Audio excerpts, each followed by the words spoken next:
Fix-xhur li ġejjin il-Gvern se jniedi Pjan Nazzjonali Kontra Traffikar Tal-Bnedmin ikkonferma dan is-Segretarju Parlamentari Giulia Farrugia Portelli waqt konferenza fuq is-suġġett il-ġimgħa filgħodu.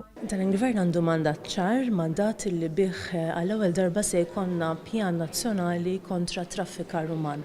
Qegħdin naħdmu bis-sieħ biex propju ġimgħat u x-xhur li ġejjin innidu dan il-pjan nazzjonali li bih għall-ewwel darba f'pajjiżna ser ikollna politika ċara fuq it-traffikar uman. Is-Segretarju Parlamentari spjegat li dan il-pjan se jinkludi fażijiet differenti, fosthom kampanja edukattiva u taħriġ intensiv. Diversi fażijiet, ovvjament kampanja edukattiva li mistennija tibda fix-xhur li ġejjin.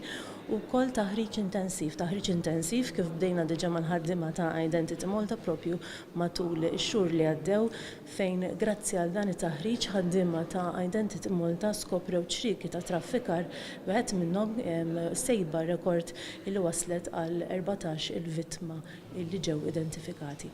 Dr. Anna Borġ mill-Assoċjazzjoni għall-Ugwaljanza spjegat li l-konferenza kienet titratta l-kwistjoni ta' traffikar tal-persuni b'attenzjoni speċifika fuq il-prostituzzjoni. Titratta żewġ suġġetti importanti l-ixju ta' traffikar tal-persuni, però fuq fokus speċifiku fejn tidħol il-prostituzzjoni.